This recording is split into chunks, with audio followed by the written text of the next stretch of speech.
കേരളത്തിലുള്ളവരും ഇത്തവണ സന്തോഷം നമ്മൾ പറയാറില്ല, ഇരട്ടി മധുരമാണ്.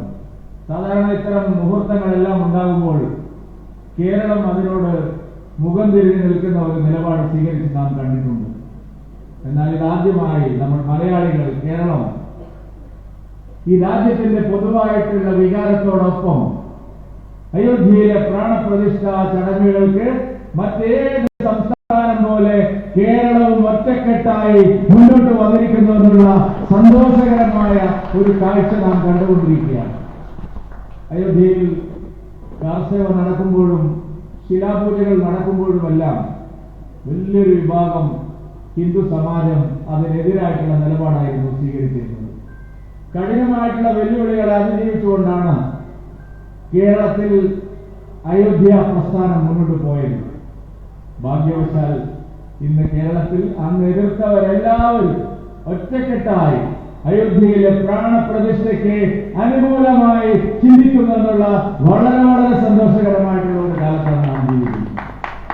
നമുക്ക് എല്ലാവർക്കും അറിയാം, ഭരണകൂടത്തിന്റെ ഭാഗത്തു നിന്നും പ്രതിപക്ഷത്തിന്റെ ഭാഗത്തു നിന്നും പ്രാണപ്രതിഷ്ഠാ ചടങ്ങിനെ അനുകൂലിക്കരുത്, അതിനെ ബഹിഷ്കരിക്കണമെന്നുള്ള പരസ്യമായ ആഹ്വാനം ഉണ്ടായിട്ടും കേരളത്തിലെ ഹിന്ദു സമാജത്തിലെ ഓരോ അംഗവും ഓരോ സമുദായ സംഘടനകളും സാമൂഹ്യ സാംസ്കാരിക നായകന്മാരും ചലച്ചിത്ര നായകന്മാരും എല്ലാവരും ഈ ഒരു സദുദ്യമത്തെ, ഈ ഒരു പുണ്യ മുഹൂർത്തത്തെ പിന്തുണച്ച് മുന്നോട്ട് വരുന്ന കാഴ്ച നാം കണ്ടു.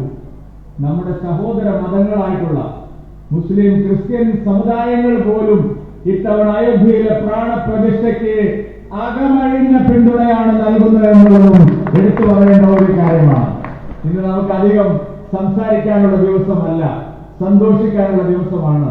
കേരളത്തിലെ ഹിന്ദു സമാജം എത്രയോ കാലമായി അപമാനത്തിന്റെ, ആക്ഷേപത്തിന്റെ, പരിഹാസത്തിന്റെ ഒക്കെ വേദിയായിട്ട് കേട്ടുകൊണ്ടിരുന്ന ഒരു സമൂഹമാണ്. നമ്മുടെ രാജ്യത്ത് എല്ലാ നല്ല കാര്യങ്ങളും നടക്കുമ്പോഴും അതിന് കല്ലുകടിയായി നിന്നൊരു സമൂഹമാണ്.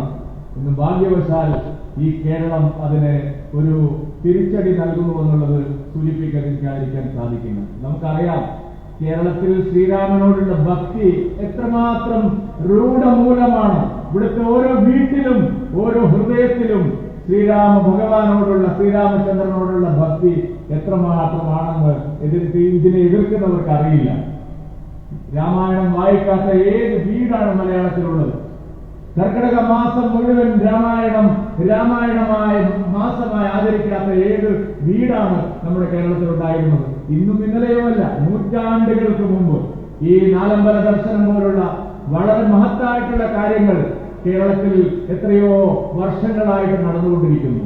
നാം ശ്രീരാമചന്ദ്രനെ സ്വന്തം ഹൃദയത്തിൽ കുടിയിരുത്തിയിട്ടുള്ള, സ്വന്തം ഹൃദയത്തിൽ ആരാധിക്കുന്ന ഒരു സമൂഹമാണെന്ന് ഇതിനെ എതിർക്കുന്നവർ തിരിച്ചറിയാതെ പോയി എന്നുള്ളതാണ് പ്രിയപ്പെട്ടവരെ സത്യം. അവർക്ക് പശ്ചാത്തപിക്കേണ്ടി വരും എന്ന് ഞാൻ പറയാൻ ആഗ്രഹിക്കുകയാണ്.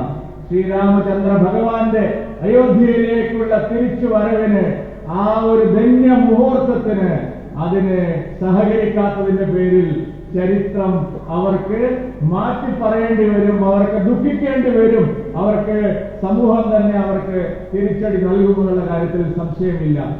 ഈ ഐക്യത്തിൻ്റെതായിട്ടുള്ള, സാഹോദര്യത്തിൻ്റെതായിട്ടുള്ള, സ്നേഹത്തിൻ്റെതായിട്ടുള്ള, ഭക്തിയുടേതായിട്ടുള്ള ഒരു അന്തരീക്ഷം കേരളത്തിലെ ഹിന്ദു സമാജത്തിൽ അങ്ങനെ ഒറ്റക്കെട്ടായിട്ട് ഉയർന്നു വന്നിരിക്കുന്ന ഒരു കാലത്താണ് നമുക്കിതിനെ ഭാഗ്യം ലഭിച്ചിരിക്കുന്നത്. ഞാൻ എന്റെ പ്രസംഗം ദീർഘിപ്പിക്കുന്നില്ല. ഈ ശ്രീരാമചന്ദ്രന്റെ പേരിൽ ഉണ്ടായിട്ടുള്ള ഈ ഐക്യം, സാമൂഹ്യ ഐക്യം, ഈ ഏകത, ഹൃദയങ്ങൾ തമ്മിലുള്ള ഈ കൂടിച്ചേരൽ വരും ദിവസങ്ങളിൽ കൂടുതൽ കൂടുതൽ ക്ഷേത്രങ്ങളിലേക്ക്, ആരാധനാലയങ്ങളിലേക്ക്, വീടുകളിലേക്ക്, ജനങ്ങളുടെ ഹൃദയത്തിലേക്ക്, മനസ്സുകളിലേക്ക് ആ ദീപജ്വാല ഇന്ന് രാത്രി കേരളം ഇന്നേ വരെ കണ്ടിട്ടില്ലാത്ത തരത്തിലുള്ള ഒരു ദീപപ്രോജ്വലനമായിരിക്കും കേരളത്തിൽ നടക്കുന്നത്. വടക്ക് മുതൽ തെക്ക് വരെ നിങ്ങൾ നോക്കിയാൽ ഒരു ആകാശ ദൃശ്യം നിങ്ങൾ ഇന്ന് കേരളത്തിന്റെ രാത്രിയിൽ, ഇന്ന് വൈകുന്നേരം കേരളത്തിന്റെ ചിത്രങ്ങൾ ഒപ്പിയാൽ ഇന്നേ വരെ കേരളം കാണാത്ത തരത്തിലുള്ള ഒരു വലിയ ദീപക്കാഴ്ചയായിരിക്കും ഇന്ന് കേരളത്തിൽ കാണാൻ പോകുന്നത് എന്നുള്ളതും നമുക്ക് എല്ലാവർക്കും അറിയുന്ന കാര്യമാണ്. ആ ജ്യോതി പ്രയാണം ഇവിടുത്തെ ഓരോ വീടുകളിലേക്കും ഓരോ ഹൃദയത്തിലേക്കും എത്തിക്കാൻ സന്നിവേശിപ്പിക്കാൻ ഈ ധന്യ മുഹൂർത്തം നമുക്ക് അവസരമായിട്ട് മാറട്ടെ, നിമിത്തമായി മാറട്ടെ എന്ന് മാത്രം പ്രാർത്ഥിച്ചുകൊണ്ട് ഞാൻ എന്റെ എളിയ വാക്കുകൾ അവസാനിപ്പിക്കുന്നു. ശ്രീരാമചന്ദ്ര ഭഗവാന്റെ പാതാരവിന്ദങ്ങളിൽ നമിച്ചുകൊണ്ട് എല്ലാവർക്കും ഒരിക്കൽ കൂടി പ്രാണപ്രതിഷ്ഠ